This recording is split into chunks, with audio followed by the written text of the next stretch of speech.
Oke, pimpinan kita langsung. Terima kasih. Pertama terkait dengan urusan UKT dan IP yang tadi sudah kita bahas dan kita jelaskan.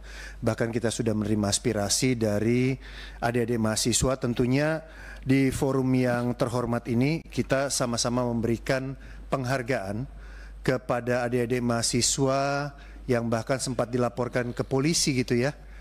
Tapi tujuannya tidak lain dan tidak bukan adalah membela adik-adik kelasnya supaya mereka diperlakukan secara adil dan aspirasinya itu diserap oleh pihak rektorat.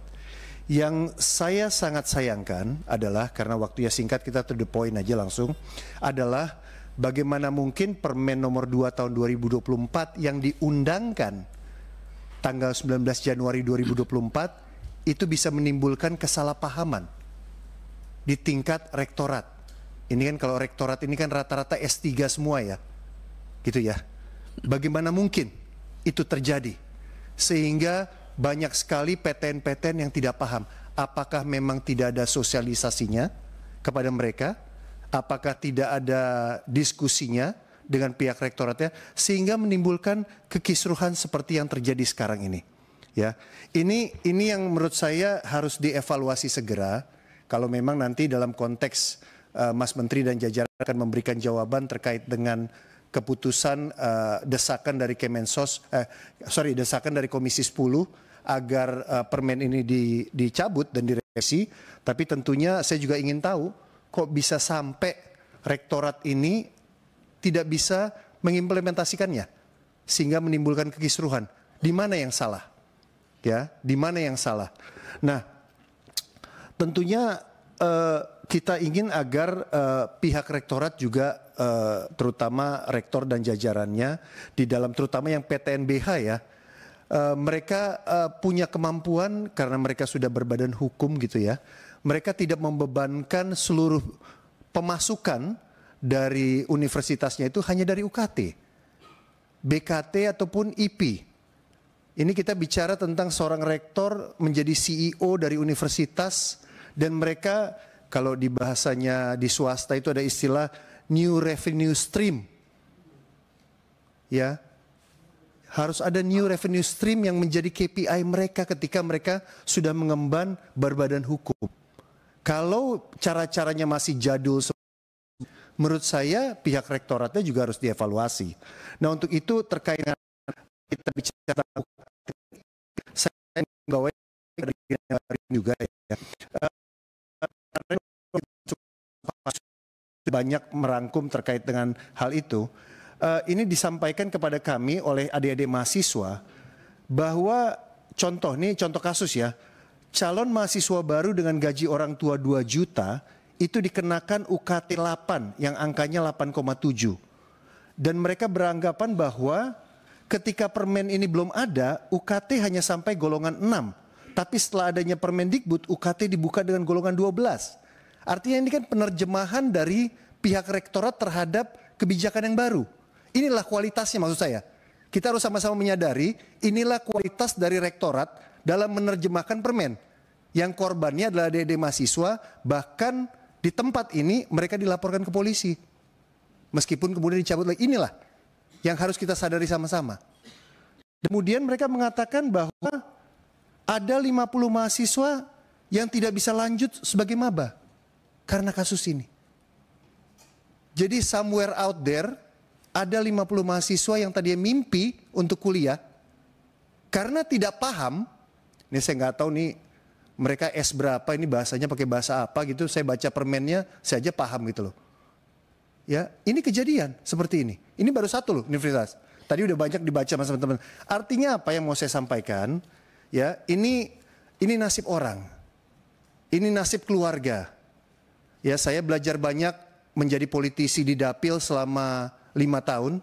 Ya, ternyata kita juga banyak berkomunikasi dengan warga masyarakat, terutama mereka yang kalau tadi Pak Fahmi mengklasifikasikan 3, saya lebih sering ketemu yang nomor 3 yang tidak mampu itu. Ya, ini betul-betul kalau mereka menyampaikan saya, Mas Menteri, mereka selalu mengatakan saya mau kuliah untuk meningkatkan harkat dan martabat orang tua saya dan keluarga saya. Setiap kali saya menginterview anak-anak KIPK itu mau nangis saya. Ya, itu betul-betul bukan untuk meningkatkan harkat dan martabat keluarga orang tua mereka. Jadi kita bisa bayangkan anak-anak ini, ya, ini anak-anak ini mungkin nggak ada di sini ya, nggak dengan kita kalau kita kan semuanya bukan KIPK mungkin ya. Tapi maksudnya mereka betul-betul menaruh harapan yang sangat besar, ya, dari pihak kampus dan dari kita. Untuk itu juga saya minta ya kepada kementerian dan jajarannya agar iuran pengembangan institusi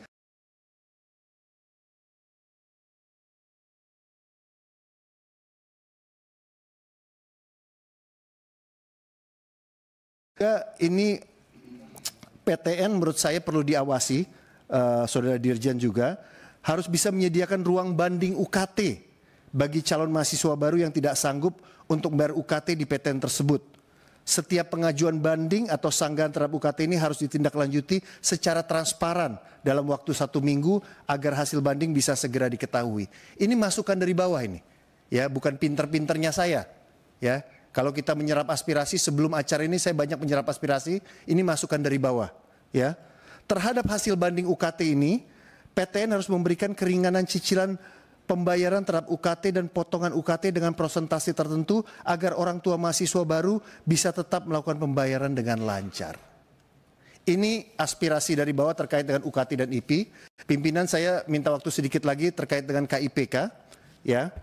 Saya tentunya mengapresiasi kerjasama Mas Menteri dan jajaran dengan kami selama 5 tahun terakhir terkait dengan penerapan aspirasi KIPK dan memperjuangkan beasiswa agar anak-anak bisa berkuliah secara gratis dan mendapat uang kehidupan setiap semesternya, dan ini berjalan sangat baik, sangat lancar. Bahkan di masa pandemi COVID-19 itu luar biasa.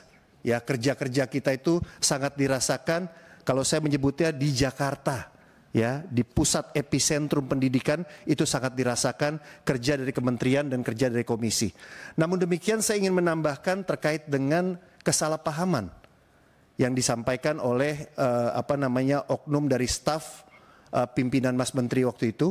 Saya sebenarnya mengharapkan dari pihak kementerian menjelaskan kepada yang bersangkutan, gitu ya, menjelaskan kepada yang bersangkutan dan menjelaskan dasar hukumnya apa. Ada aspirasi, itu ada undang-undangnya. Ya, di dalam anggota DPR menjalankan aspirasinya, menyerap aspirasi, menyalurkan aspirasi, itu semua ada dasar hukumnya, bukan suka-sukanya dan lain sebagainya. Mohon yang begini-begini menurut saya harus cepat dihandle, karena pemerintah ini kan satu tarikan nafas ya. Kita aja yang ada di sini punya 9 ketua umum, kompak-kompak semuanya. Apalagi cuma punya 1 pimpinan presiden gitu kan ya. Harusnya cepat dihandle sehingga tidak menimbulkan chaotic. Informasi bahwa yang dapat KIPK mereka yang anak pejabat lah, yang dapat KIPK ini segala macam dan lain sebagainya. Tapi kenyataan itu terkait dengan hedonisme dari oknum-oknum penerima KIPK yang menggunakan barang-barang fancy, menurut saya ini harus ada pengawasan ketat dari pihak kementerian. Harus ada monitoring dan evaluasi. Yang kita tahu kan di setiap universitas itu kan ada operator dari beasiswa KIPK yang harus mengawasi anak-anak KIPK ini. FYI, Mas Menteri, kalau di dapil saya ini saya kontrol nilai mereka. Jadi sejak tahun pertama sampai sekarang saya betul-betul man-to-man marking agar mereka rata-rata IPK-nya 3,5. Gitu ya. Kalau IPK-nya di bawah itu saya nggak bisa kontrol dia pakai baju apa, tapi saya kontrol IPK-nya. Saya biasanya langsung telepon dekannya atau dosennya nanya, kenapa anaknya kok jeblok? Jangan-jangan dia aktif dalam eskul dan lain sebagainya, terus lupa belajar dan lain sebagainya. Ini kita melakukan pengawasan juga di dapil kita masing-masing. Dan yang terakhir, ini aspirasi juga dari bawah, terkait dengan uang kehidupan nih Mas Menteri. Pencairan dana KIPK ini perlu ada ketepatan waktu pencairannya, karena ini kan karena kerap kali ini terlambat. Awal semester itu kan Agustus dan Februari, tapi pencairannya seringkali di bulan Maret dan September. Sehingga menimbulkan keterlambatan pengiriman berkas-berkas persyaratan dari pihak kampus ke kementerian. Nah ini saya titip kepada Saudara Dirjen dan juga tentunya Mas Menteri, aspirasi yang disampaikan dari masyarakat yang ada di dapil kami. Sekali lagi terima kasih pimpinan. Wassalamualaikum warahmatullahi wabarakatuh. Merdeka! Terima kasih Pak Putra. Memang